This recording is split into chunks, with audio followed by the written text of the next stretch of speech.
Assalamualaikum warahmatullahi wabarakatuh. Berikut penjelasan materi dari kelompok 3. Promosi adalah sebuah kegiatan komunikasi di dalam suatu perusahaan penjualan produk atau jasa yang ditujukan kepada masyarakat. Promosi dapat diartikan sebagai suatu upaya atau alat komunikasi untuk memperkenalkan suatu produk dari perusahaan tertentu agar dapat dikenal publik dan menarik minat pembeli sehingga meningkatkan penjualan perusahaan. Nah, dalam mengambil komunikasi dan program promosi secara menyeluruh, maka terdapat langkah-langkah utama yang dapat komunikator pada bidang pemasaran lakukan, yaitu mengidentifikasi pendengar atau pemirsa, menentukan tujuan komunikasi, merancang pesan, mengalokasikan anggaran promosi, merumuskan tentang bauran promosi, mengukur hasil promosi, dan mengelola dan mengorganisasikan proses komunikasi pemasaran secara keseluruhan.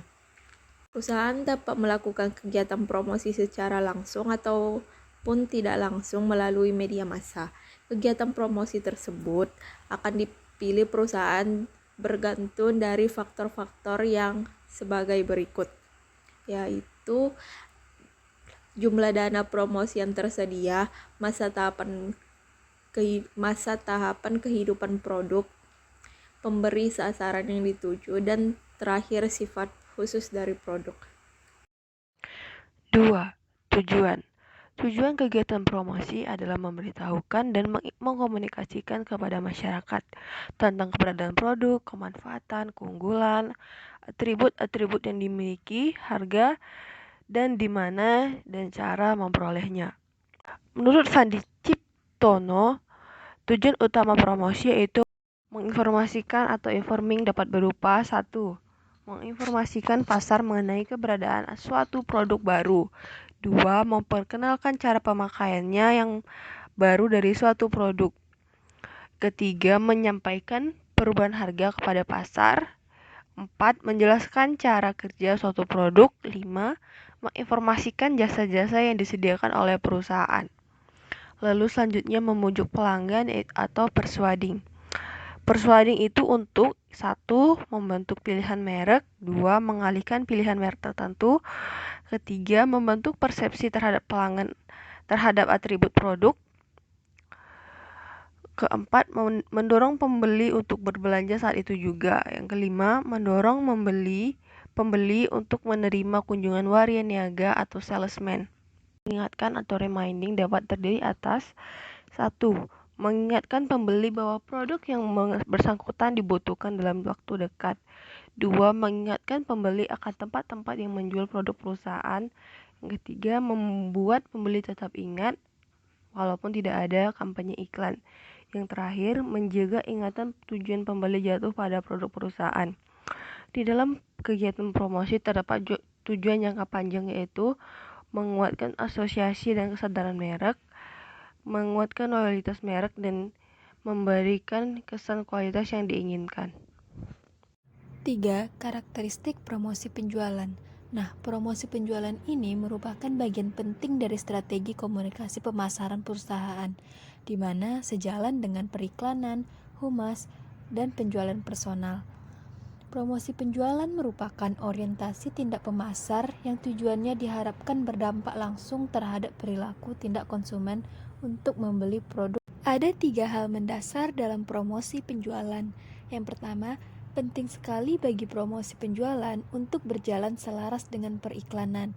Oleh karena itu, strategi pengembangan promosi penjualan membutuhkan perhatian khusus. Yang kedua, umumnya terdapat 3 sasaran yang dituju dalam promosi penjualan, yaitu konsumen, penjual perantara, dan tenaga penjual. Yang ketiga, promosi penjualan merupakan senjata kompetitif yang memberikan dorongan ekstra bagi pasar sasaran untuk membeli atau mendorong suatu merek di atas merek yang lain dalam penjualan. Hal inilah yang membedakan promosi penjualan dengan elemen bauran promosi lainnya. Pembelian seketika atau tidak terencana mungkin muncul sebagai akibat langsung dari satu atau lebih penawaran yang diberikan oleh promosi penjualan. Menurut Elliot et al., peran promosi penjualan terbagi menjadi 6. Yang pertama, mendorong konsumen untuk melakukan pembelian pertama kali. Yang kedua, memberikan alasan-alasan agar konsumen tetap loyal terhadap merek sehingga melakukan pembelian ulang. Yang ketiga, mendorong pengecer untuk tetap memiliki persediaan sehingga stok untuk pengecer tersedia untuk jangka panjang. Yang keempat, mendorong konsumen membeli produk berikutnya meskipun baru pertama kali berkunjung sehingga bisa menjadi langganan. Yang kelima, memperbaiki reputasi merek dengan memperkenalkan hal-hal positif. Yang keenam, membujuk pengecer agar memberikan tempat khusus bagi barang yang ditawarkan. Kondisi promosi penjualan. Menurut Blattberg dan Slim dalam Hermawan 2012, berbagai faktor yang turut berkontribusi untuk membuat promosi penjualan menjadi penting adalah: yang pertama, konsumen telah menerima bahwa promosi penjualan merupakan bagian dari kriteria pengambilan keputusan pembelian. Contohnya, pemberian sampel produk memungkinkan konsumen mencoba produk tanpa membelinya. Yang kedua, promosi penjualan telah menjadi bagian integral dari proses pembelian dan konsumen mengharapkannya. Promosi penjualan dapat memberikan penjualan segera yang diinginkan oleh pimpinan perusahaan yang berfokus meningkatkan sirkulasi penjualan dalam waktu singkat.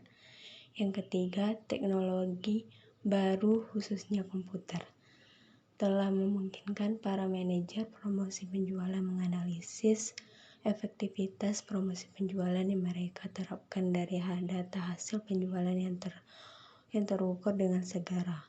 Sebagai contoh, peralatan pemindai atau scanner di toko eceran mampu membuat penjual mendapatkan hasil segera dari promosi. Yang terakhir, kekuatan dan jumlah jaringan pengecer yang luar biasa juga telah memacu penggunaan promosi penjualan. Perusahaan produsen dalam hal ini mengandalkan kekuatan saluran distribusinya.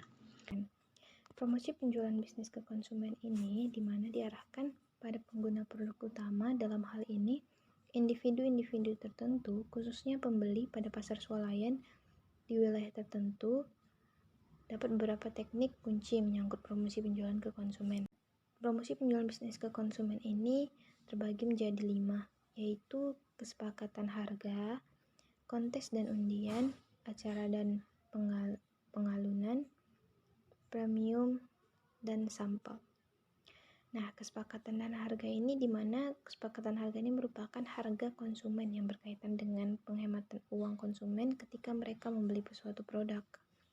Kesepakatan harga ini ditujukan untuk mendorong konsumen mencoba menggunakan produk baru atau menggunakan pengembangan produk untuk menggapai pembeli baru pada saat produk tersebut mencapai tahap kematangan atau kedewasaan, atau kembali mendorong konsumen yang sudah ada untuk melanjutkan pembeliannya. Nah, yang kedua ada konteks dan undian. Secara sederhana, konteks dan undian ini membutuhkan masukan untuk mendapatkan barang pemenang dengan menampilkan kemampuan tertentu, misalnya tergambar, menulis puisi, dan kemudian dinilai menjadi sebuah kontes. Yang ketiga ada acara.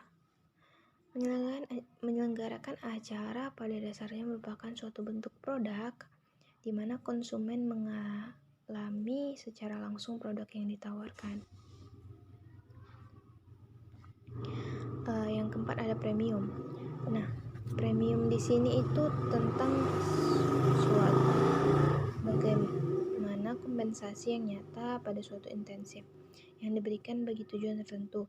Biasanya bagi pembelian suatu produk premium ini kemungkinan gratis atau jika tidak ada biayanya berada di bawah harga yang biasa diterapkan. Yang kelima itu terakhir ada sampel. Nah, sampel di sini adalah salah satu tanda keberhasilan pemasaran adalah produk yang dijual telah sampai ke tangan pembeli. Kadang-kadang ketika produk itu baru atau bukan produk yang menjadi pimpinan pasar, strategi yang efektif adalah memberikan sampel produk kepada konsumen, baik itu gratis ataupun dengan sebuah harga, sehingga sampel ini dapat secara nyata bermanfaat kepada konsumen. Promosi perdagangan bisnis ke bisnis dan juga contoh dari sales promotion. Yang pertama, kita masuk kepada promosi perdagangan bisnis ke bisnis. Promosi penjualan perdagangan atau promosi dagang atau trade sales promotion ini ditujukan terutama kepada penjual perantara, yakni dari bisnis ke bisnis yang mendistribusikan produk kepada konsumen akhir. Menurut Hermawan, pada tahun 2012, umumnya promosi dagang memiliki 4 tujuan secara menyeluruh, yaitu yang pertama, membangun dukungan keberadaan barang di dalam toko atau dukungan dagang lain. Yang kedua, adanya pengendalian persediaan. Yang ketiga, mengembangkan atau memperbaiki distribusi. Dan yang keempat, memotivasi para rekanan. Promosi perdagangan bisnis ke bisnis ini dapat dibagi menjadi 7 jenis, yaitu yang pertama, adanya point of purchase display. Produsen memberikan unit tampilan titik pembelian secara gratis kepada pengecer dalam rangka mempromosikan merek tertentu atau kelompok produk tertentu. Bentuk dari point of purchase display ini termasuk banner atau spanduk, tanda, kartu harga, dan lainnya. Kemudian yang kedua, adanya kontes penjualan. Bagi tenaga penjual, kontes penjualan dapat memotivasi mereka secara efektif, dan pada dasarnya hadiah diberikan kepada organisasi atau orang yang mampu meningkatkan kuota penjualan dengan persentase terbesar. Kemudian yang ketiga, pameran dagang. Pameran dagang memberikan peluang utama untuk terjadinya transaksi pemesanan produk. Tempat ini merupakan peluang untuk mendemonstrasikan produk, memberikan informasi dan menjawab pertanyaan serta membandingkan produk secara langsung dengan produk pesaing. Pameran dagang akan menimbulkan persaingan sehat untuk meraih konsumen potensial dalam satu atap di antara produk-produk sejenis yang dipamerkan. Kemudian pembeli memiliki kesempatan yang sama untuk menilai kualitas, tampilan, harga, teknologi yang digunakan, dan lain sebagainya. Kemudian yang keempat, adanya pertemuan tenaga penjual. Berkaitan dengan pameran dagang, bisa pula dilakukan upaya penggarapan secara tekun dan cermat, yaitu adanya elaborasi, dengan mengadakan pertemuan tenaga penjual yang disponsori produsen atau pedagang grosir. Nah, hal ini dapat dilakukan jika pameran dagang membuka kemungkinan transaksi dengan konsumen, dan pertemuan tenaga penjual ini diadakan untuk menetapkan target bagi tenaga penjual dari perusahaan atau dari agen independen tenaga penjual untuk melakukan penjualan dalam pameran tersebut. Kemudian yang kelima, adanya dorongan uang. Pembayaran ekstra yang diberikan kepada tenaga penjualan yang memenuhi sasaran tertentu dari penjualan disebut dorongan uang. Yang keenam, adanya pemenuhan pemesanan. Pemenuhan pesanan adalah premium yang diberikan oleh produsen kepada pengecer atas pemesanan produk dalam jumlah tertentu. Dan yang terakhir, yaitu yang ketujuh, kesepakatan dagang. Nah, kesepakatan dagang ini seringkali dicirikan dengan memberikan konsensi harga khusus pada waktu tertentu, serta memberikan diskon spesial kepada pengecer. Kesepakatan dagang juga mencakup pemberian perlakuan khusus kepada kelompok tertentu agar pengecer mau mempromosikan produk produsen. Lalu materi yang terakhir kita masuk kepada contoh dari promosi penjualan atau sales promotion. Contoh untuk sales promotion ini kami kutip dari jurnal Pengaruh Sales Promotion Voucher Diskon melalui media sosial Instagram @brosisdeal terhadap keputusan pembelian konsumen di merchant lokal Pekanbaru oleh Novrika Belisa. Perkembangan teknologi semakin berkembang membuat berbagai macam kemudahan dalam beraktivitas dan manusia menjadi semakin konsumtif dengan adanya inovasi yang ada. Salah satu elemen komunikasi pemasaran yang banyak digunakan adalah promosi penjualan atau sales promotion. Sales promotion adalah program promosi dengan tujuan mendorong terjadinya penjualan atau untuk meningkatkan penjualan dalam rangka mempertahankan minat pelanggan untuk tetap berbelanja padanya. Salah satu bentuk dari sales promotion ini yakni adanya voucher diskon atau kupon diskon yang biasanya berupa kupon potongan harga yang didistribusikan melalui iklan dan hanya dapat digunakan di toko tertentu.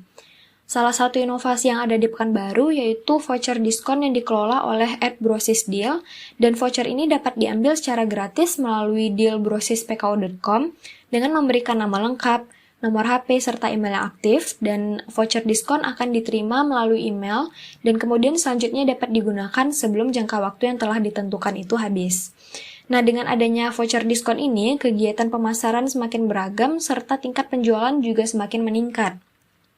Kelebihan yang dimiliki voucher Brosis Deal ini yaitu selalu memberikan voucher diskon yang terbaru dan setiap harinya juga memberikan info para konsumen yang sudah menggunakan voucher sehingga kita dapat melihat bagaimana respon para pengguna voucher. Dan seringkali juga setelah info voucher terbaru ini diberitahu melalui Instagram, dalam waktu sebentar saja voucher ini sudah habis diambil. Menurut hasil penelitian, para followers memberikan perhatian pada promosi voucher diskon yang disampaikan melalui Instagram Brosis Deal sampai pada proses memikirkan informasi tersebut hingga timbul respon terhadap promosi voucher diskon yang diterima. Kemudian, setelah terjadinya respon pengambilan voucher diskon, maka didapatkan respon atau perubahan sikap berupa keputusan pembelian atau tidak terjadinya pembelian. Hasil penelitian ini juga didukung dengan pernyataan bahwa informasi yang disampaikan oleh Instagram Brosis Deal kepada followers, baik dari segi kejelasan pesan, kemudian akses dan isi Instagram yang selalu up to date, dapat diterima dengan baik oleh mayoritas responden, sehingga akhirnya timbul keputusan pembelian dan juga menunjukkan terdapat pengaruh antara sales promotion voucher diskon melalui media sosial Instagram Brosis Deal terhadap keputusan pembelian konsumen. Hal ini dapat dilihat dari jawaban para responden yang mayoritas setuju pada setiap item pertanyaan pada variabel voucher diskon dan keputusan pembelian sehingga dapat pada akhirnya timbul respon yang positif. Demikian penjelasan dari kami. Wassalamualaikum warahmatullahi wabarakatuh.